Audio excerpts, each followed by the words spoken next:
Hace poco tuve la oportunidad de hacer constelaciones familiares por primera vez, una terapia que propone que algunos de los conflictos de nuestra vida pertenecen a nuestro linaje, que nosotros simplemente los estamos reviviendo, reactuando, y que al traerlos a la conciencia, estas dinámicas de nuestros antepasados, podemos tener un impacto sobre nuestra vida, podemos cambiar nuestro presente.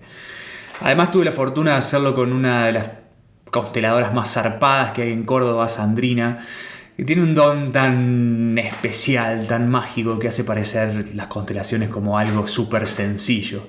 Además tiene su escuela, esto lo enseña y lo comparte de muchas formas.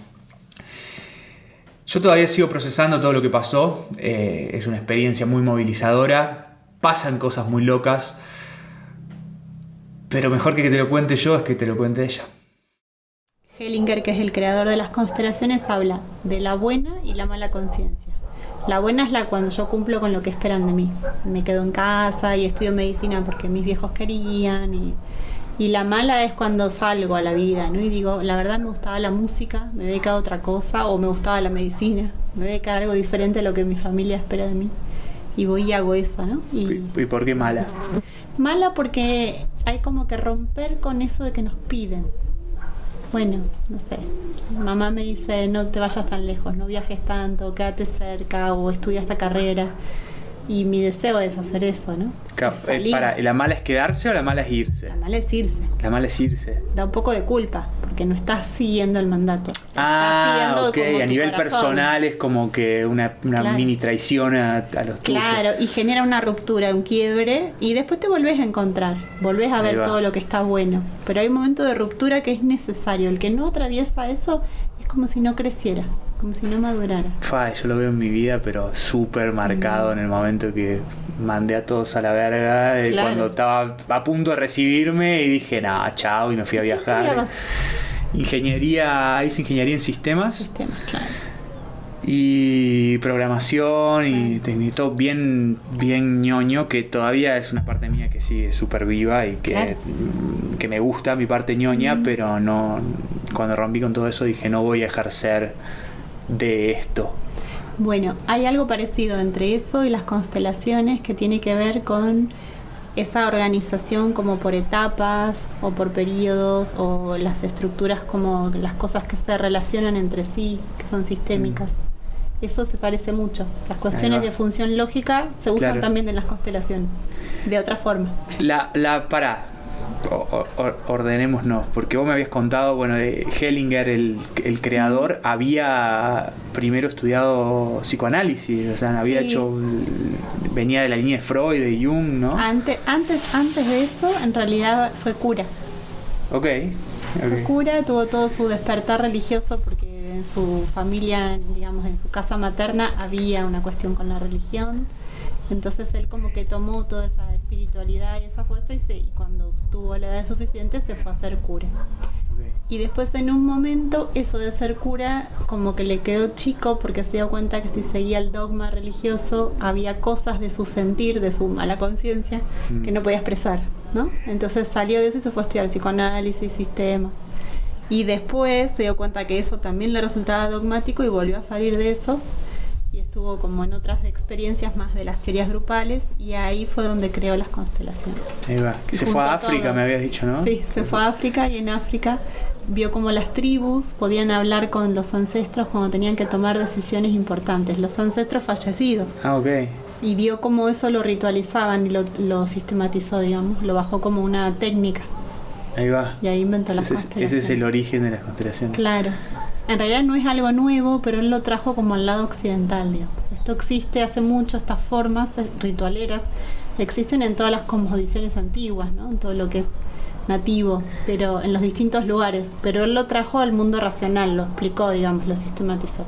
Claro, le dio un marco que sea más fácil de aceptar, tal vez para la mente más occidental, ¿no? Total. Porque sí, me imagino que esto es de cuando vivíamos en tribus y éramos cazadores recolectores, en los orígenes de cuando los seres humanos eran animistas y creían en el espíritu del árbol y también tenían una conexión, al menos de de las literaturas que he leído, sobre todo antropología, y que cuentan un poco de eso, que era una conexión con los desencarnados, con los sabios, así que está bueno que se reintegre de una parte que se pueda aceptar. Claro. ¿No? Ahí viene lo de la buena y mala conciencia, porque cuando vivíamos en tribus y éramos nómades, en los orígenes de la humanidad, la persona que se alejaba de la tribu corría peligro de muerte, se lo podían comer las fieras, ¿no? Entonces, esto de quedarte cerca era para sobrevivir. Y fíjate cómo queda de arraigado que cuando nos queremos ir de casa en cierta edad, no nos dejan, ¿no? Es todo un tema salir, ¿no? Como, mejor quédate cerca, mejor hace esto. Ahí está la buena y la mala conciencia. Claro, si yo me quedo en la buena conciencia, me quedo donde me cuidan, pero no crezco. Sí. Soy parte de ese clan, no puedo hacer el mío nuevo, ¿no? Sí. Bueno, yo creo que hay un punto de contacto ahí entre la antropología y la historia de la humanidad y la psicología y las programaciones que tenemos a un nivel mucho más arcaico, porque hay un montón de cosas que nos producen ansiedad y a mí me gusta mucho cómo explica todo esto. No sé si leíste el libro Sapiens, pero lo conozco. Yuval Noah Harari, que es un antropólogo muy famoso, y justamente explica eso, cómo nuestros orígenes tribales nos dejaron chipeados de una forma que por ahí ya no tiene relevancia en el mundo de hoy, pero porque vos respondés medio que automático, sin pensar a ciertas cosas. Él decía, creo que era él el que ponía un ejemplo tipo un hombre acercándose a hablarle a una mujer que le gusta, le produce ansiedad, ¿no? Instintivamente le produce ansiedad, a menos que lo tenga muy trabajado, que sea una persona que sea súper extrovertida y ya lo tenga muy naturalizado. O es algo, lo use como potencia eso. O que, claro, bueno, ahí va. Hay muchas formas de resolver esta ansiedad, pero naturalmente lo primero que te produce es ansiedad. Y él decía, o sea, si te pones a analizar por qué, es un poco arcaico. Cuando vivías en una tribu que eran máximo 50 personas, ponele que la mitad eran mujeres, o sea, 25. Claro. En edad reproductiva había 15 como mucho. No casadas o no en pareja había 7. O sea que tus potenciales parejas de por vida eran 7 nada más. Claro. Entonces si le pifiabas a una, ya se te quedaban 6. Y además ya eras menos deseable porque te había rechazado una. Entonces capaz que la cagabas para siempre, no te reproducías, que era la base de tu instinto, ¿no? Claro. Supervivencia y reproducción. Entonces fallabas en la mitad de tu programación básica, ¿no? Claro. Y que ahora vos decís, bueno, voy a un boliche y hay 100 mujeres a las que potencialmente me puedo acercar a hablarle. Claro. Igual me da ansiedad acercarme a hablarle a una. Pero porque es una memoria. Claro, está ahí en la memoria de la especie. Claro. Todavía. Y fíjate cómo eso de ir a hablarle a alguien es energía paterna. Yo voy con la fuerza de mi papá, voy a buscar un objetivo, ¿no? Claro. Voy a conquistar. Y después la permanencia, el reinado de esa conquista, el poder apegar, es energía materna. Ahí va. ¿No? Entonces muchas veces cuando están desequilibradas la energía materna y paterna, tengo capacidad de conquista pero no puedo reinar, ¿no? Ajá, ok. O al revés, tengo exceso de madre, entonces no me animo a ir, me cuesta un montón, ni voy, mejor hago otra cosa. Ahí va. En constelaciones hay mucho de esto, ¿no? Lo esencial es esa división entre energía paterna y materna, ¿no? Sí. La influencia que tenemos. Sí, hay muchas cosas que tienen que ver con la esfera materna y muchas cosas que tienen que ver con la esfera paterna. Ahora no es una regla fija. En algunos casos, papá puede tener más energía materna en mi historia. Ahí va. ¿No? O un abuelo puede tener una energía más materna. Y quizás mamá más masculina, si fue la que salió a trabajar, la que crió, y papá estaba en casa haciendo las tareas domésticas. Antes era raro, pero ahora es mucho más común esto. Hay un paralelismo entre lo que hoy se habla como energía femenina y masculina también en esta energía, o no es lo mismo. Sí, hay un paralelismo, okay. No es una regla rígida, digamos. Cada persona es un sistema y cada sistema tiene distintas experiencias. Entonces se ve diferente, ¿no? En algunos sistemas familiares que la mujer salga a trabajar y consiga su dinero es necesario para la supervivencia, porque los hombres se iban a la guerra, no había opción. Y la mayoría de los argentinos venimos con ese linaje, ¿no? De Claro. Italia. Ahora, también en otras tribus que no atravesaron esas guerras quizás fue diferente. Claro. Ahí va. ¿No? Y también puede ser al revés, que la mujer solo queda de ama de casa. Se ve menos ahora, pero también existe. Y Claro, ahí solo está el hombre más. trabaja.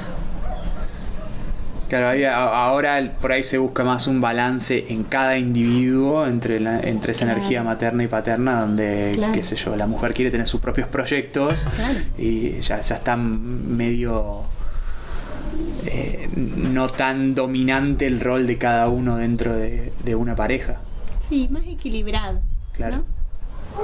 Ahora es más equilibrado. De hecho, también se ve mucho con las nuevas generaciones que vienen con las energías más equilibradas. Ya no es necesario que la mujer espere a ser conquistada.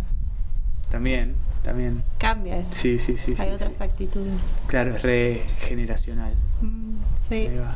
Y también vamos a ver, por ejemplo, personas grandes, qué sé yo, una mujer de 60, 70 años, que tiene esa actitud mucho más equilibrada, ¿no? Como que también cuando esta energía se despierta, como que se despierta para todos, entonces muchísima gente entra en esas frecuencias que son como más nuevas. Acá donde estamos viviendo se ve bastante. Acá en Capilla. En Capilla la o en toda esta zona, Claro. sí. Claro, lo que vos decís es que es un momento de la humanidad, Claro. que es como una energía disponible para todos y a uno lo atraviesa. Claro, Tiene sí. más que ver con el balance. Sí. Por ejemplo, la herramienta de las constelaciones nos viene a ayudar a destrabar cuestiones antiguas que quizás no se podían resolver. Y quizás soy la primera en mi linaje en resolverlo. Ahí va. ¿No? Quizás mi madre, mi abuela no podían hablar de estas cosas, se dedicaban a su parte, ¿no? O mi bisabuela. O sea, ahora está disponible. Y Ahí va. las nuevas generaciones lo traen más fácil todavía. Lo que vos explicabas la otra vez, que me encantó la introducción que hiciste a las constelaciones grupales que hicimos, era que esto de resolver una situación ancestral es resolver como tipo una desarmonía en potencialmente 3 diferentes aspectos, ¿no? Sí. Que son el jerárquico. No sé si tenés ganas de explicar cada uno Sí. más o menos, que lo vas a explicar seguro mejor que yo. Jerárquico, ¿y cuáles eran los otros? Y después está lo que tiene que ver con la pertenencia Ok. y el equilibrio. Y los puedo explicar así, mira, cuando viste que al principio, recién cuando nos sentamos y empezamos a charlar, hablábamos del orden y del desorden. Cuando una persona tiene su energía ordenada, su torrente amoroso que viene del linaje pasa por esa persona y se distribuye. Tiene capacidad de dar aquello que trae.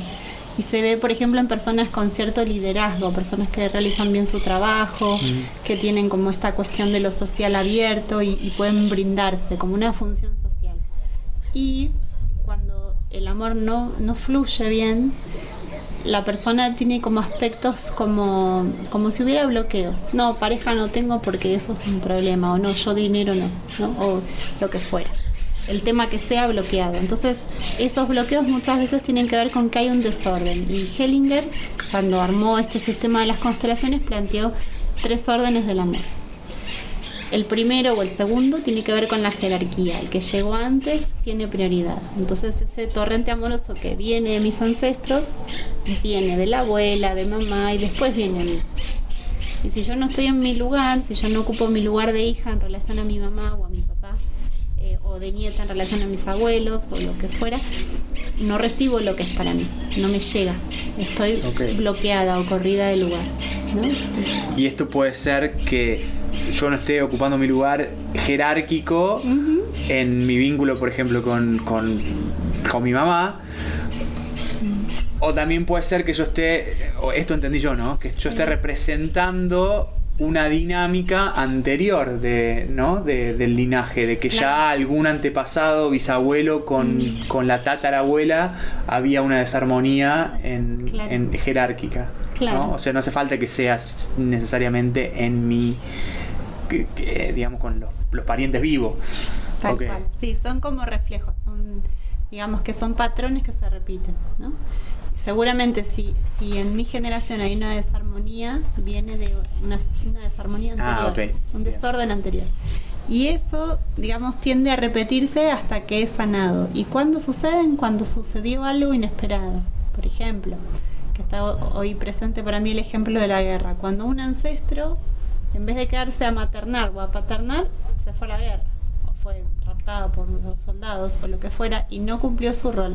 Entonces quizás esta mujer que tenía 10 hijos no estuvo para maternar y alguna de sus hijas tomó el rol de la madre. Entonces ahí se fue de su lugar, porque no se quedó en hija, materno, cuando no eran sus hijos. Y ese desorden quizás se repite transgeneracionalmente y me vuelve a pasar que ocupo un lugar que no es mío. Me pongo en mamá de mi mamá, o en mamá de mi abuela, o en mamá de mis hermanos, o mamá de mi pareja. Cuando sucede eso y nos desordenamos, esa fuerza no llega. Es como que siempre falta algo y las cosas no se pueden concretar. Como que está todo bien hablando de la conquista, ¿no? Recibo la conquista siendo mujer, alguien me conquista, pero después no o sea, no se sostiene en el tiempo. Claro, la relación no permanece, ¿no? Ok. Y sanar esto a través de las constelaciones, por ejemplo, que es la terapia que vos brindás, no solamente implica sanarlo para mi vida y de pronto tener vínculos más saludables, sino lo que entiendo es que lo sanás para tu linaje si eventualmente tenés hijos, nietos, etcétera. Es como que eso ya está resuelto para ellos también. Claro, porque o no necesariamente. Sí, porque cuando yo me ordeno en mi lugar, eso que viene para mí llega y yo con esto puedo construir algo mejor, que no solo es mejor para mí, sino que es mejor para las personas que me rodean. Todas mis relaciones mejoran. Okay. Y entonces también la descendencia, ¿no? Aunque no sean hijos biológicos, si lo son también, pero también los sobrinos, los alumnos, qué sé yo, los hijos de mi pareja. Claro, ¿no? O sea, es tu círculo de vínculos, es lo que estás sobre lo que estás teniendo un impacto, ¿no? Claro, ahí tiene más sentido. Bueno, ese es el jerárquico, entonces. Claro, el orden de la jerarquía. El otro de los órdenes del amor es la pertenencia, que todos tienen derecho a pertenecer. Entonces, cuando sucede un destino difícil, como el caso de que alguien se va a la guerra, o un accidente, o una muerte inesperada, que se llama una enfermedad muy rápido que se lleva a alguien rápido, cuando suceden esas cosas, los destinos difíciles, humanamente nos cuesta mucho procesarlos, entonces tendemos a negarlos, ¿no? Un destino difícil también puede ser una persona con adicciones. Claro. ¿No? El tío borracho, no sé. A alguien que se aisló de la familia. Porque la familia lo aísla. No, ese era malo, ni se nombra. Okay. Entonces vos de golpe tendrás que ver un pariente más y decís, pero como este tío. No, era el hijo mayor del abuelo, pero no hablábamos. No hablamos de él. Claro, ¿no? Entonces ese excluido tiende a repetirse. Entonces lo que puede pasar es que alguien de los jóvenes repita ese destino difícil, esa adicción, esa enfermedad, ese conflicto. Okay. Entonces muchas veces las cosas así como extremas requieren un proceso emocional y una integración, como aceptar que bueno, esa persona fue así, le tocó esa experiencia y no por eso hay algo mal, ¿no? Se ve mucho, por ejemplo, cuando una persona, digamos, joven o relativamente joven deja hijos chiquitos cuando hay una enfermedad. Y eso es como muy doloroso de procesar. Entonces tiende a reemplazarse, qué sé yo, otro padre, otra madre. Y a veces hay personas que no saben que tenían otra madre. O una adopción. Claro, como que no se blanquea. Dice, claro. Bien. O también pueden ser los hijos no nacidos, que no se nombran muchas veces y son parte. Ahí va. Son parte de los sistemas familiares, aunque sea más difícil nombrarlo. Pocas veces alguien llega y te cuenta, no, tengo 3 nacidos y 3 que no nacieron. No te lo cuentan. Claro, no es algo, no es algo muy un común. Poco tabú. Claro, te dicen, no, tengo 3 y listo. Como que es bueno, como se oculta. Y antes era más fuerte todavía, porque como que estaba como mal visto. Ahora es como que está más abierto y hablamos de esas dificultades más. Claro. En general la gente va a terapia, ¿no? Como procesa. Sí, bueno, sí, en este tiempo está más integrado claro. Tratar de resolver todas esas cosas en lugar de taparlas, porque son incómodas, creo, no sé. Sí, no en todos, pero esa energía está abierta y disponible, entonces mucha gente se ocupa de resolverla. Claro. Y esto es algo, bueno, dependerá de cada caso, ¿no? Pero en general es algo que se puede resolver con una constelación. O sea, voy, lo trabajo y ya está, resolví. O... No, es como la constelación me va a mostrar dónde estoy parada en relación a esto que pasa. Pero mi capacidad de resolver frente a lo que la constelación me muestra tiene que ver con mi maduración personal. Ok. La constelación me puede mostrar que, no sé, había un hermano más, pero yo no lo puedo procesar. No, ¿cómo mamá me va a mentir? Y no lo puedo incorporar. Entonces queda latente hasta que en algún momento puedo madurar eso y despertar esa lucidez e integrarlo. Bueno, era cierto, no soy el mayor, soy la segunda. Ahí va. O lo que fuera.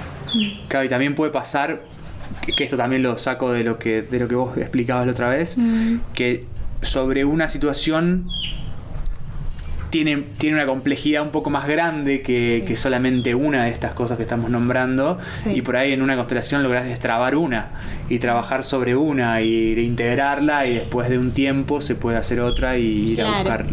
Por eso decimos que el tiempo es orgánico, porque el proceso emocional o natural lleva un tiempo. Yo a veces necesito capaz un año para darme cuenta de que eso era así. Y este ejemplo yo lo suelo poner, me gusta mucho contarlo, ni bien me recibí o mientras estaba estudiando que hacía prácticas, constelamos con un amigo que quiero mucho, que su papá falleció, bueno, y él le había quedado como un dolor. Entonces lloraba siempre por el padre. Y un día constelamos eso y como pudo despedirlo, digamos, el papá tenía adicciones, entonces era como difícil y era un dolor que no cerraba, ¿no? En esto del duelo que no se resuelve. Y como al año le pregunté, le digo, che, negro, ¿cómo andás con eso que constelamos? ¿Te sirvió? Yo también me estaba testeando a mí, ¿no? Y me dice, tenés razón, me dice, no lloré más. Y no se había dado cuenta. Claro. Como que listo, se acomodó y listo, ¿no? Claro, veces siguió con la vida y no miró para atrás a ver lo que había resuelto. Claro, tal cual. Y a veces pasa eso, a lo fácil no resistimos, nos acomodamos enseguida, ¿no?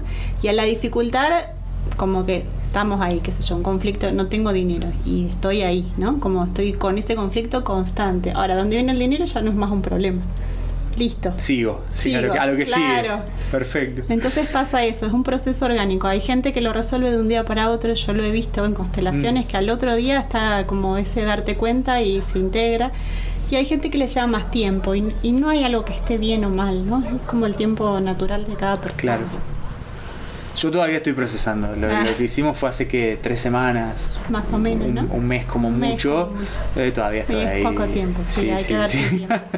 Pero lo sentí intenso, me pareció re efectivo. También me pareció re loco que o sea, participar en un grupo en donde a vos te ponen en un lugar y sentís cosas que no son tuyas, que hace 2 segundos atrás no estabas sintiendo, que no podés, como le pasaba a uno de los chicos que no podía mirar a otro los ojos, y hasta hacía 5 minutos habían estado charlando, ¿me entendés? Y de pronto no puedes mirar a alguien en los ojos, o alguien te produce enojo y vos decís, ¿por qué? O sea, eso me pareció muy loco, entre otras cosas, ¿no? Bueno, esa es como la parte mágica de las constelaciones, por eso nombraba hoy que Hellinger lo trae de los rituales, porque hay algo que sucede que no es como lo que yo conozco, hay una revelación de una verdad, algo que yo no sabía, de golpe se abre y tengo información que si no estoy en una constelación no me entero. Claro, que vos decís, ¿cómo llegó hasta que, claro, sí, eso me pareció súper loco. Sí. Pero también entiendo que, y esta es la parte que me da mucha curiosidad, que hay un gran trabajo de tu parte ¿en qué? Explícamelo vos porque no lo termino de entender, pero de una parte que es sensibilidad, de poder ponerte en el lugar de cada uno de los miembros de ese grupo, porque si bien uno está constelando, vos estás más o menos sintiendo lo que está sintiendo cada uno. Claro. Y poder entender además la estructura y la dinámica de lo que se está constelando, eso me parece magia directamente. O sea, no sé cómo funciona, explícame vos cómo funciona de tu lado, porque me parece magia. Me encanta la pregunta. Y justo ayer dando clases salió esa pregunta en las alumnas de segundo que están empezando con sus prácticas de constelaciones individuales y cómo se hace esto, claro, ¿no? La pregunta era eso. Bueno, ya sé que uso esto. Nosotros en su momento que hicimos una parte individual usamos unas piedritas. Sí. Bueno, ayer en la clase enseñábamos con maderitas y una de las chicas decía, ¿y cómo se hace para que esto funcione? Me encantó la pregunta porque, a ver, cómo ordenarlo, ¿no? Pero todos traemos una gran sensibilidad. A mí lo que me pasó en mi historia es que yo la traje como abierta, mi sensibilidad, no la cerré. Entonces siempre sentí mucho las cosas de todos y eso era algo que un poco me agobiaba, como que yo no sabía qué hacer con toda esa información. Desde tu infancia, desde decís la vos. infancia. Okay. Me acuerdo estar en la fila de primer grado, iba a una escuela muy grande allá en La Plata, y había un montón de alumnos, un montonazo, porque había como 6 o 7 primer grado, 6 o 7 segundo, entonces formados en el patio éramos infinidad.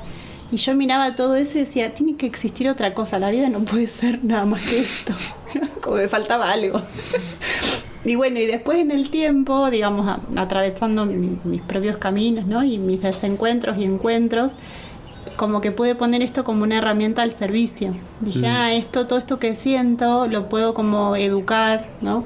Para que le sirva a otros, a mí principalmente, pero también a otros, a encontrarse o a desenvolverse. Y lo que a mí me sucede muchas veces cuando estoy por arrancar una constelación, yo ya voy viendo de qué se trata. Que elaboras una hipótesis, no es que ya sabes. Pero más o menos hay como indicios de esto va por acá, ¿no? Basándonos en lo que charlábamos al principio del equilibrio entre lo femenino y lo masculino, que es una mirada bastante también de los pueblos originarios y el chamanismo, ¿no? Que la vida viene a partir de los encuentros de las dos polaridades. Lo mismo en las semillas, de la naturaleza y en los humanos, ¿no? En toda la humanidad la reproducción es así, y también en las demás gentes. Después, bueno, hay elecciones, y me gusta más verme de una forma, de otra. Pero este equilibrio entre las dos partes, de alguna manera, como que yo desde chica lo veo, y puedo notar cuando a alguien le falta como una parte de eso, una fuerza. ¿Esto hablando con la persona o tipo a simple vista ya tenés una...? Y sí, o sea, con educación como que lo cierro para no estar tan abierta. Claro. Como, no quiero saber todo de todos, ¿no? Entonces tengo como un cuidado y un respeto además por la privacidad de los demás y la mía. Pero sí esta cosa como de que si lo necesito, como si lo pudiera como desplegar y verlo, ¿no? Y aprendí a educarme. La realidad es que en mi historia...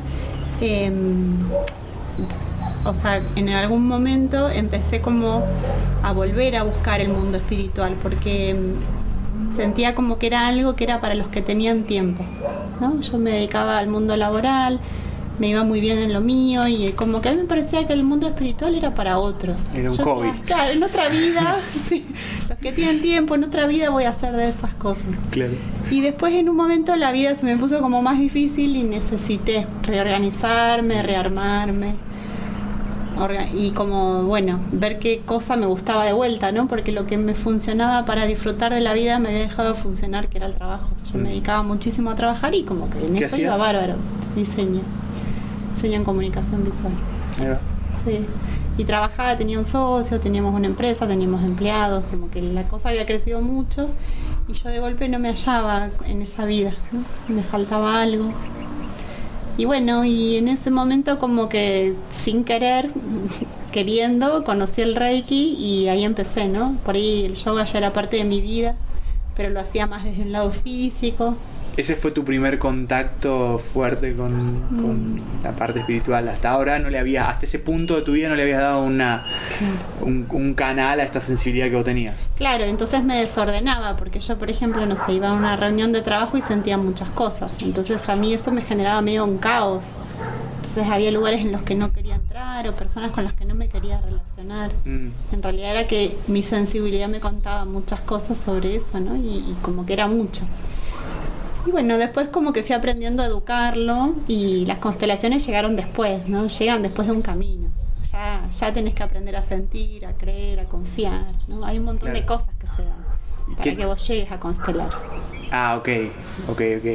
¿Qué te dio? ¿Vos sentís que el Reiki fue lo que te dio ese manejo de poder abrir y cerrar, como vos decís, la sensibilidad? Como un cierto orden, ¿no? Ok. El yoga también. Ok. El yoga, yo practico yoga desde niña y un día meditando sentí como que el cuerpo se levantaba y me asusté. Y cerré, dije, no, yo estas cosas no quiero. Después me di cuenta que estaba acostada, pero no sé qué pasó. O después, por ejemplo, la percepción de, qué sé yo, no sé, un abuelo que no estaba, ¿no? Y esas cosas un poco me asustaban, entonces tampoco las contaba mucho, porque o aspectos de la visión que por ahí se abren y ves más en profundidad. Me asustaba un poco, entonces no contaba, y un poco cuando contaba con mi familia tampoco me daba mucha chance, como en esas cosas no. Entonces, bueno, sí, el Reiki, mi maestro de Reiki me ayudó con eso un montón, me rescató como de un mal momento y me trajo de vuelta todo esto que estaba como tratando de cerrarlo yo, ¿no? Como que no sea para tanto. Claro. Creía que siendo creativa y artística en el mundo del diseño ya estaba, ¿no? Como usaba para eso mi sensibilidad. Y en un momento no me nutría más hacer eso, no tenía tantas ganas de hacer eso. ¿Hubo un momento de clic fuerte donde dijiste, es por acá, o fue algo muy paulatino? Sí, hubo un momento de clic fuerte, un año que hice una ceremonia de ayahuasca. Y ya hace van a ser 10 años el año que viene, hacen 9 este año. Las plantas maestras te recuerdan cosas, ¿no? Y bueno, me enseñó, me recordó todo y me enseñó a constelar, de hecho. Después estudié, pero en ese momento me mostró cómo eran los hilos que conectaban las personas y cómo cuando esas cosas no estaban ordenadas había conflictos y cómo, digamos, hacer esos cortes sanos y volver a unir donde tenía que ir. Sí, me enseñó todo. Después permanecen, ¿no? Como que son maestras que permanecen. Sí. De hecho, me resuena mucho. Me llama la atención que porque yo no sabía, te lo preguntaba honestamente por no saber. No me acordaba ya de que charlamos y de que no. Charlamos muchas cosas, y algunas te las vuelvo a preguntar para que queden registradas, pero esto no lo sabía. Mira. De hecho, no sabía que habías hecho una ceremonia con ayahuasca. Sí, y a mí me pasa que cuando yo cuento, cada vez que doy charlas y cuento un poco de mi historia, y cuento que me pasé mi vida estudiando y leyendo y explorando diferentes culturas y diferentes filosofías de vida, y me pasé mi vida a lo ñoño, como ñoño que soy, como nerd. También lo fui. Investigando, pero por ese lado. Sí. Y como que medio que nada me cerraba, y mi momento de clic fue en una ceremonia de ayahuasca también. Claro. Como decir, como que todo se acomodó. Claro. Ir de pasar de ay, todos hablan todo lo mismo, a decir, che, pará, todo es lo mismo. Claro. Todos hablan de lo mismo, con sus propias palabras, los egipcios en el Kybalión, los filósofos griegos, Freud en la psicología, los chamanes de Tolteca y los incas, y cada uno con sus palabras y hablan todo lo mismo, pero me llama la atención que el momento clic fue ese. Que poderosa que son las plantas maestras, ¿no? Sí, esa experiencia fue rara porque mi gran amiga quería festejar su cumpleaños yendo a una ceremonia y yo de audaz le dije, bueno, te acompaño. Yo ya había escuchado y tenía ganas de hacer la experiencia, pero no sabía cómo era ni qué pasaba. Y en esa ceremonia yo fui con ella y unos amigos de ella. Y la realidad es que todos pasaron como una noche muy difícil. Y yo la pasé tan bien que después a la mañana me daba como un poco de pudor contarlo. Pero para mí esto fue maravilloso, ¿no? Como fue un antes y un después en mi vida. Y bueno, y fue tan fuerte que dije, bueno, ya está, ya conocí, no voy más. Y después en los años, al poco tiempo, digamos, apareció mi primer grupo con el que aprendí mucho sobre plantas y caminé mucho las tradiciones, y bueno, es un poco mi cosmovisión hoy en día, ¿no? El mundo más, digamos, chamánico de todo lo que tiene que ver con América, ¿no? Sí, hay mucha tradición y mucha sabiduría.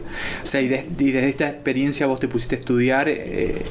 Sí, yo ya sabía que iba a estudiar constelaciones y arranqué a estudiar, y bueno, sí como que la parte teórica, el sustento teórico es el que te ayuda a tener esa claridad al momento de sentir tantas cosas dentro del campo de las constelaciones, ¿no? Que hoy preguntabas cómo es. Bueno, una parte es la sensibilidad. O sea, quien no tiene sensibilidad no puede acceder a constelaciones porque usamos las emociones. Claro, eso te iba a preguntar, no lo puede hacer cualquiera. No, tenés que tener apertura emocional y educación emocional, que es algo que parece como básico y no se enseña tanto, nos enseñan más a pensar. Cero.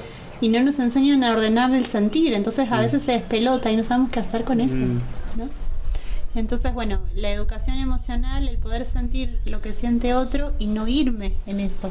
Decir, bueno, estás enojada o estás enojado, bueno, yo siento lo que te está pasando, pero no me enojo más que vos. Claro, no es mío. Claro, nos acompañamos en este proceso. Yo, digamos, me gusta mencionar, como decía una gran terapeuta con la que me atendí un tiempo, que voy a ser tu secretaria, ¿no? Como yo te asisto, te acompaño en esto. Está bueno. Pero el laburo lo haces vos, ¿viste? Claro. Y después lo otro es el sustento teórico, o sea, teniendo la información racional, vos sabés cómo esto se ordena, ¿no? ¿Qué es lo que hay que hacer para que esta energía se organice? Con esa percepción sutil desde el lado de la sensibilidad. Claro. Y con el marco teórico de haberse formado, claro, podés ordenar las cosas, digamos, claro, las piedritas. Sí, porque las constelaciones en sí se abren todo el tiempo, porque en nuestra vida pareciera como que todo el tiempo constelamos nuestras relaciones. Pero poder ordenar eso es como el segundo nivel, ¿no? Como, digamos, por eso medio que la vida constela. A veces tenés una charla con el señor de la verdulería y en ese intercambio hay una maduración de algo propio, pero capaz no te lo puedes apropiar.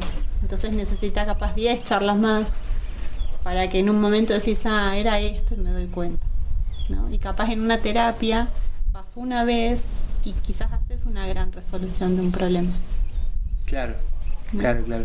Porque estás enfocado a eso vas, digamos. Claro, sobre todo cuando hay casos difíciles, cuando hay una relación muy dolorosa, un duelo muy difícil de resolver, cuando falleció alguien cercano o alguien tiene una enfermedad difícil, que sabemos que el destino quizás sea próximo, ¿no? Y entonces, en esos casos, una buena asistencia terapéutica no es que evita el dolor, pero es como si nos prendiera la luz.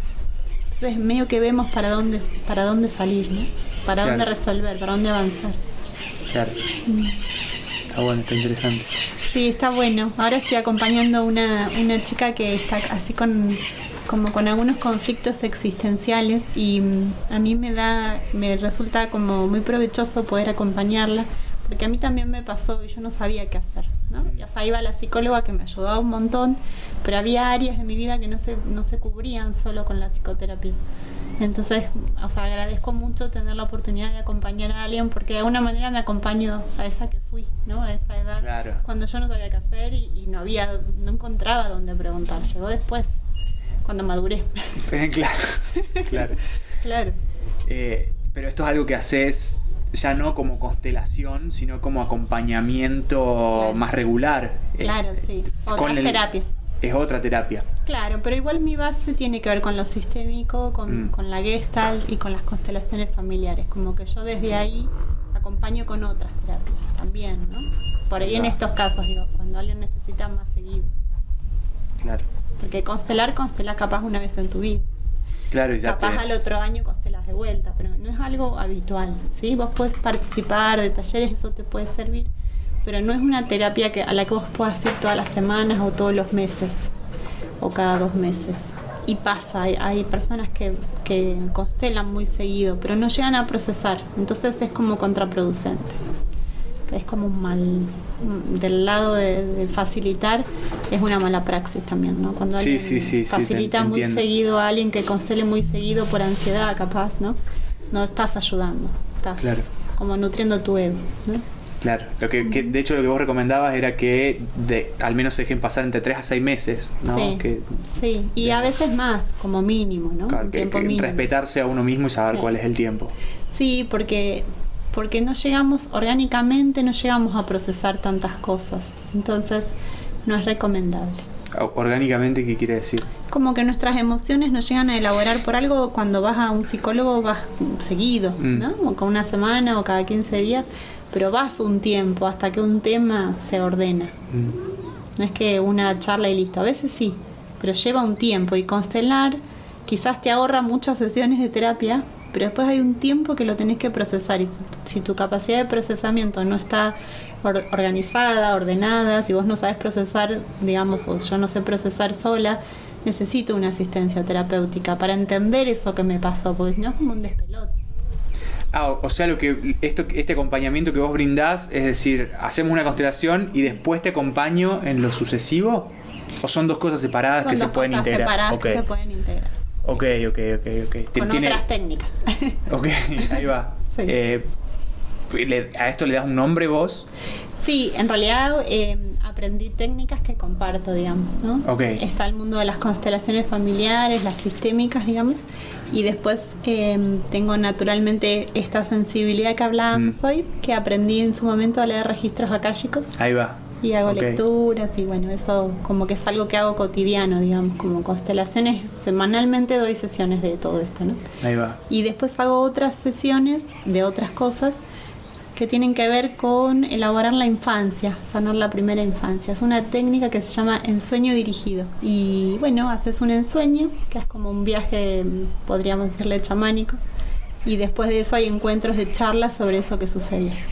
¿A qué llamas ensueño? Porque ahí ya estamos en una materia que a mí me encanta, que yo doy a veces talleres Me encanta. de sueños lúcidos. Ay, qué lindo. El ensueño, dicho ensueño, me hace acordar a las enseñanzas de Don Juan y los libros de Castaneda, que yo siempre los relacioné mucho. Los sueños lúcidos es algo que yo exploré por mi cuenta mucho tiempo, desde la infancia, Claro. y después le fui poniendo nombre cuando me encontré con libros, con que gente tenía las mismas experiencias que tenía Claro. yo. Wow, qué lindo. Y después, bueno, me encontré con los libros de Castaneda y Claro. que ellos le llamaban ensoñar, pero puntualmente cuando vos hablas de trabajo con ensueño, ¿cómo es? Bueno, no es el mismo ensueño. Si bien yo Ok. ese lo conozco y también lo practico, este es otra técnica que se parece más como a una regresión a vidas pasadas o como una meditación guiada. Okay. Se plantea un tema y vamos conversando sobre ese tema. La persona que ensueña se recuesta, se venda los ojos, por eso digo, se parece más a una regresión, ¿no? Ahí va, Sin como una entrar- hipnosis. Sin entrar en hipnosis, son técnicas Ok. parecidas como de relajar mucho el cuerpo y aprender a cómo a salir, ¿no? Y hacer un pequeño viaje. Y ese viaje que hacemos habla mucho sobre nuestra forma de percibir el mundo. Entonces, cuando yo accedo a una sesión de ensueño y después la analizo, en ese análisis se elabora mucho la primera infancia, que es donde se sembraron las bases de nuestro carácter, nuestra personalidad, Está todo nuestra ahí. relación con nuestros padres. Sí. Y bueno, son varios como símbolos, vamos primero por un símbolo, después por otro, y en ese recorrido, digamos, a veces me echamos con registros, con constelaciones, con regresiones. Voy por ahí a pedido haciendo otras técnicas, pero no es que, o sea, son métodos que estudié, no es que se llama Sandrina la técnica. Ah, ¿no? ok. Bueno, de la primera infancia, ¿cómo se llama? Ensueño. ¿Ensueño se llama? Ensueño dirigido. Ensueño dirigido. Wow, ese me interesa porque me parece Sí, está bueno. Está muy bueno. poderoso. Surge Ese a la trabajo. par del psicoanálisis. Ok. Pero en ese momento, lo que tiene que ver con el psicoanálisis, el mundo estaba más preparado para el pensamiento, entonces le saca mucha ventaja y se conoce solo el psicoanálisis. Pero esto surge más o menos en el mismo tiempo y tiene un recorrido más del análisis del inconsciente. Ahí va. Que después en la evolución humana el inconsciente apareció más en algún momento como una experimentación, ¿no? Claro. Con ciertas particularidades que nos acompañan a bajar las barreras y poder mirar lo otro, ¿no? ¿Y esto dónde lo aprendiste, el ensueño? Lo aprendí con dos profes que quiero mucho, que son un amor, que es Alejandro y Mariana, en Buenos Aires. Pero la formación la hice online, porque... Ok, se puede hacer online. Se Ya puede después, hacer online. después que terminemos con la entrevista te voy a te pedir ese paso. contacto porque me Sí, reinteresa. es hermoso y además porque es muy sanador. Y lo siento muy relacionado a lo que yo hago y a lo que yo enseño también. De hecho, todo lo que vos contás con esto del acompañamiento me suena, o sea, me resuena mucho con lo que yo hago, que Claro. yo le llamo coaching porque es una palabra que engloba mucho y Y es no conocida. te limita tanto y es conocida, pero es básicamente aplicar un montón de terapias que aprendí y que me funcionaron, Claro. sumado a la sensibilidad y la capacidad de leer a una persona para acompañarla en su proceso y brindarle herramientas y hacer sentido de lo que está transitando. Por eso te preguntaba cómo le llamabas vos, Claro. porque me suena a eso, que yo le puse coaching para poder englobar mucho. Claro. Pero bueno, el entrenamiento oficial de coaching oncológico tiene mucho de eso. De hecho, hay coaching oncológico sistémico que es muy parecido a las constelaciones. Claro. Y va mucho a la infancia también. Y, Mira. así que nada, va un poco por ahí eso, Claro. el acompañamiento. Bueno, las constelaciones tocan la infancia porque cuando revisamos un aspecto que no fue reparado, muchas veces sale nuestra niña o nuestro niño interior. Quizás se ve una vez un ratito, ¿no? Después en el ensueño es un análisis profundo de eso. Digamos, vamos a revisar la infancia. Y a veces es más difícil y a veces estamos más disponibles Y como digo, ¿qué nos pasa cuando entramos en el ensueño? Y por ahí recordamos lo que nos gustaba comer, a lo que nos gustaba jugar, ¿no? Como la parte amorosa de nuestras relaciones primarias, el disfrute que nos daba ir a la escuela que no nos acordábamos, ¿no? Como hay otras cosas que aparecen. Y eso, digamos, como que recupera mucho esa motivación de la infancia, esa plasticidad que teníamos, ¿no? Como ese deseo de vida que muchas veces después se va perdiendo por conflictos sin resolver, ¿no? Claro. Entonces es muy sanador desde ese lado, como súper indicado para personas con depresión o problemas como más severos. Pero quienes tenemos mucho laburo, el ensueño igual nos recuerda otras cosas más, como diferentes, entra por otro lado. Como que es aprovechable para todos. Total. Qué lindo el reconectar con ese entusiasmo de niño, esas emociones de niño. Esas ganas de... Bien, ya después te voy a pedir el contacto. Bueno, de una, sí, es hermoso, a mí me encanta. Bien. Lo otro que me da también curiosidad es saber en qué momento, hablando de momentos clics, en qué momento dijiste o sentiste o creíste correcto empezar a educar a otras personas en todo esto que vos hacés, porque tenés una escuela.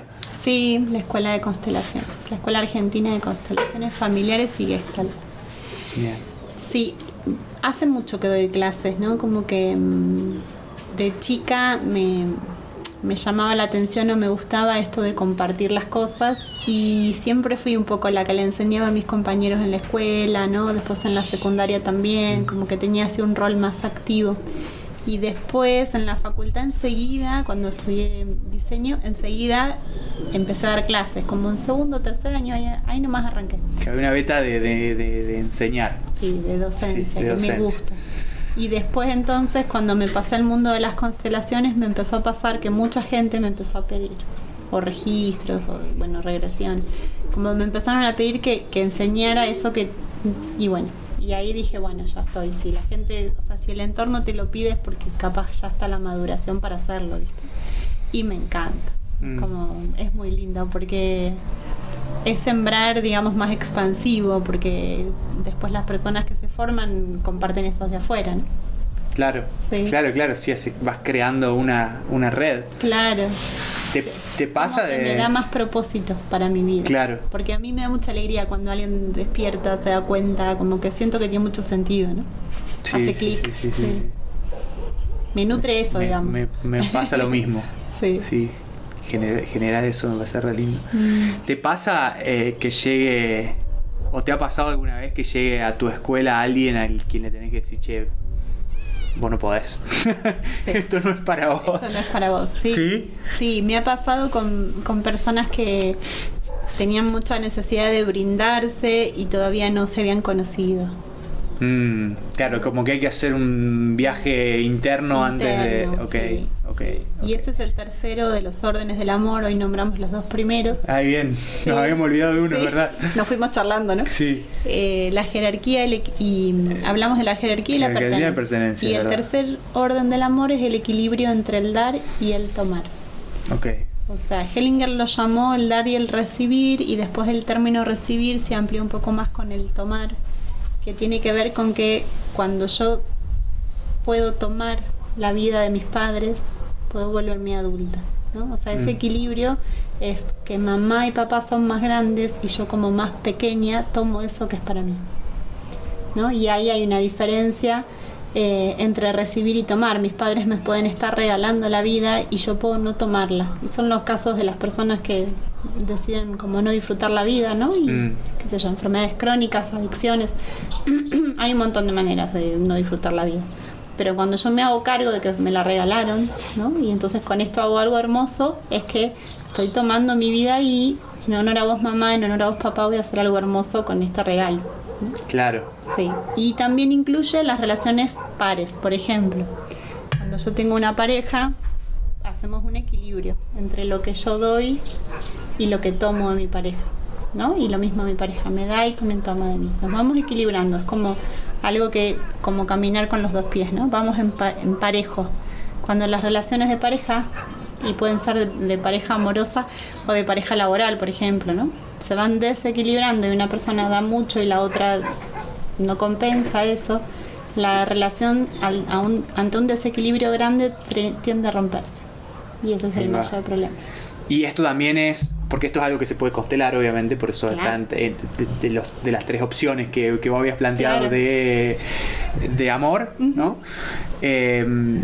También puede reflejar algo de orden ancestral, o sea, Claro. una desarmonía entre el dar y tomar que ya venía de otras generaciones. Total. Entonces uno lo está reactuando también. Tal cual. Ok. Y es así, ¿viste? Entonces, cuando yo aprendo de ese desequilibrio y lo veo como algo natural, si no lo conozco, tiendo a repetirlo, ¿no? Tiendo Claro. a hacer lo mismo que vi en casa, que hacía mamá, que hacía la abuela, que hacía papá. ¿Y qué pasa, por ejemplo, si yo trabajo, constelo uno de estos desequilibrios puntualmente con mi pareja romántica y lo resuelvo, pero mi pareja no hizo ningún trabajo? Y cuando yo propongo un nuevo orden, una organización de nuestra energía, y mi pareja tiene esa novedad, puede acceder o no acceder. Cuando accede, tiene que ordenarse también en su adultez. Cuando no accede, la pareja tiende a romperse. Claro, lo que yo no puedo hacer es imponerlo. No. Decir, che, Yo te puedo yo arreglé invitar. las cosas, dale, arregla vos porque... Claro, sí. Por eso estos caminos de mucha transformación tienen que ser un acuerdo común. Si yo estoy en pareja y me decido formarme en constelaciones, está bueno que mi pareja esté de acuerdo porque lo va a tocar. Sí o sí, Sí, claro. sí, mi entorno directo, mis hijos, mis padres, mis hermanos, o sea, eso les va a afectar, no es que se queda ahí, ¿no? O sea, Claro. les llega y por ahí es muy incómodo. Porque si yo no tengo ganas de revisarme y mejorar mis aspectos y mi pareja está arreglando un montón de temas, y lo voy a sentir como distante, lejano, no te conozco más. Sí, va a haber Claro. un alejamiento ahí, sí o Tal sí. cual. Claro. ¿Se puede constelar de a dos o no? Sí. O sea, como ir a constelar en pareja, como En si fuese una pareja. terapia en pareja. A mí me encanta, justo eso, a eso me dedico porque muchas veces... Te la gata dando vueltas. Sí, muy linda. Muchas veces las parejas no entran en estos criterios de organización que miramos desde las constelaciones y entonces pedimos a la pareja cosas que en realidad son de la infancia o quizás son un desorden en la jerarquía, un desorden en la pertenencia, un desorden en el equilibrio y yo se lo exijo a mi pareja y en realidad quizás es de mi linaje. Entonces por ahí constelo, resuelvo de dónde viene y dejo de insistir en la relación tal o cual cosa. Claro. Y la relación se alivia porque en realidad es un conflicto que creo que lo tiene él o ella. Sí, si lo pongo afuera, pero es mío. Que clásico. Había una mujer muy conocida en La Plata que falleció hace unos años que se llama Liliana Inglese y ella creó la llave Inglese que decía que cuando yo veo muchos problemas giro, me doy vuelta y miro mi sistema y ahí veo de dónde Claro. viene. No está acá, ¿no? Está ahí atrás. Sí, yo es algo que, bueno, vos le das un enfoque más sistémico que tiene que ver con todo lo que vos has hecho, pero yo es algo de lo que hablo todo el tiempo, o sea, Claro. mi forma de ponerlo es que nada existe afuera más que como un reflejo de lo que está adentro, y que si vos querés resolver un problema, no apuntás para afuera y no estás diciendo, che, el problema está afuera, Claro. vas a ver qué podés resolver en vos. Para que en consecuencia, resolviéndolo en lo personal y en lo sutil, Claro. se manifieste en la realidad y en lo denso. Esa reparación, ¿no? Claro, exacto. Sí, así de hermoso, sí. Sí. Bueno, antes de que el sol te deje ciega, No termine, claro. además de tener una escuela, estás haciendo talleres, me contabas. Sí, estoy haciendo talleres, Que son individuales, grupales, ¿cómo es? todo eso. Ahora estamos con un taller temático que tiene que ver con sanar la relación con papá, integrar al padre Ahí va. en la vida, que hoy hicimos la parte teórica y práctica y el sábado que viene hacemos la segunda parte. Que es esto del impulso que contabas antes de salir al mundo a De salir al hacer mundo. proyectos y hacer Claro, cosas, ¿no? a concretar un objetivo, Ahí ¿no? va. Como ir por lo mío. Y después, bueno, damos talleres regulares, esto es de forma virtual y también de manera presencial. Doy menos ahora, pero también doy. El fin de semana que viene voy a dar un taller acá en Capilla. Ahí va, Sí, bien ahí. sí, muy lindo. Y después sesiones individuales siempre, ¿no? O sea, las hago de manera virtual o presencial. Con sesiones, hablas de formaciones. No, hablo O- de constelar. constelar. Que venga una persona a constelar o una pareja o un grupo chico. Eso es como algo regular que hago. Y eventualmente hago con grupo grande, digamos, abierto. Ahí va.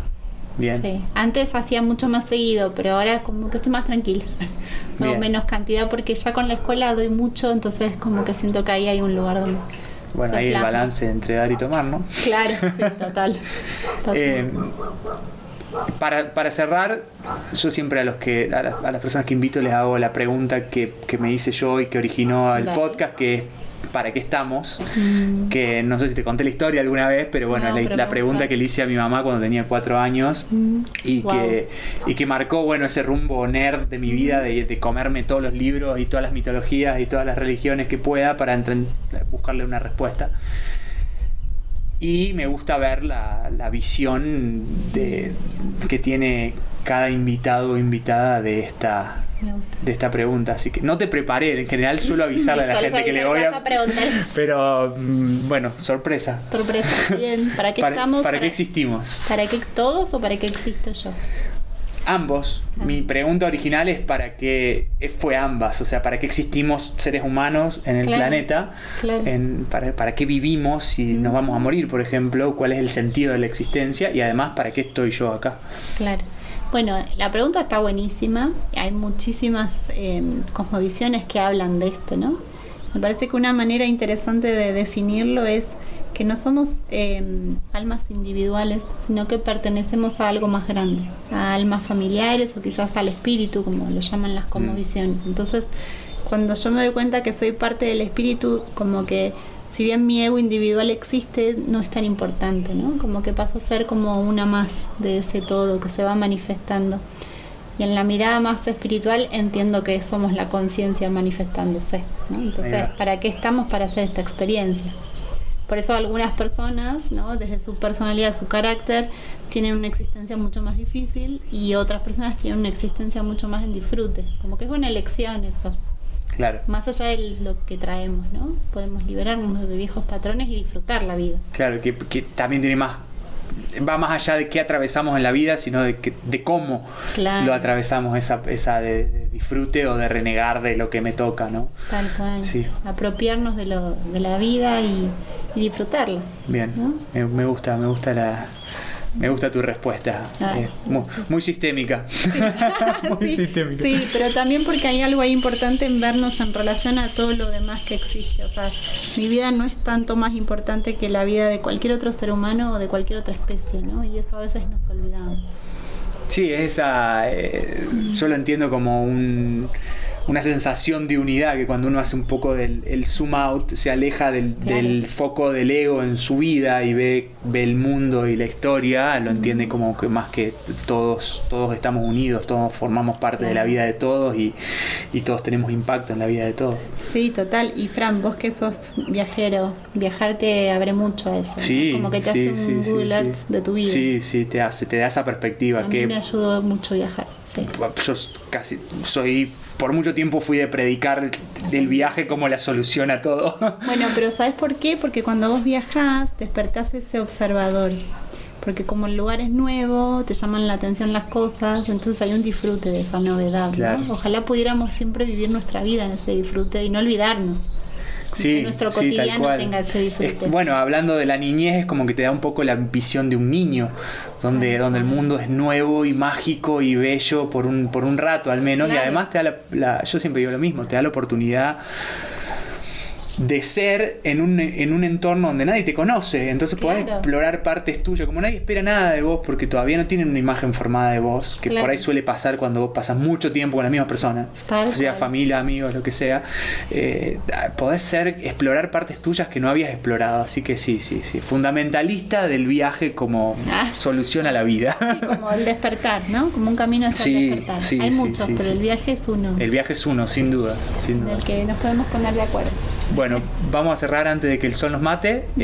Si querés dejar algún mensaje, el podcast, siempre digo lo mismo, lo verá quien lo vea, pero va dedicado a la gente que por ahí está un poco empezando en el camino de autodescubrimiento y quiere ver de qué se trata cada terapia, porque cada uno trae el servicio Claro. que brinda, pero además se ve inspirado por la vida de la persona y el camino personal. Así que Claro. si a esas personas le querés dejar un mensaje, con eso cerramos. Sí, hablando del camino personal, creo que es importante resaltar que siempre que estamos en la búsqueda de algo, tenemos que encontrar guías que nos puedan orientar desde poder observar cómo son sus vidas. A mí me sirve como tomar una terapia, hablando en el mundo de las terapias, cuando veo que ese terapeuta en su vida tiene cosas organizadas. Claro. Y no ir con cualquiera que me dice que esto me va a servir, sino como ver cómo es su vida. Si vos ves que esa persona florece, que su camino se embellece, eso es práctico, ¿no? Y si vos ves que su vida no tiene todo esto y tiene como una necesidad de brindarse, pero no lo tiene vivido, hay algo que falta y no es un buen lugar, ¿no? Sí, estoy 100% de acuerdo. De hecho, me hiciste acordar una frase que dice Parise, que es una persona que yo también sigo, Sí, me gusta. que él dice: al maestro, mírale la vida Claro. primero, Claro. a ver qué vida está llevando. Claro. Así que sí, me encanta el mensaje. Bueno, San, gracias por participar del podcast. Gracias, me encantó y gracias por este sol de invierno.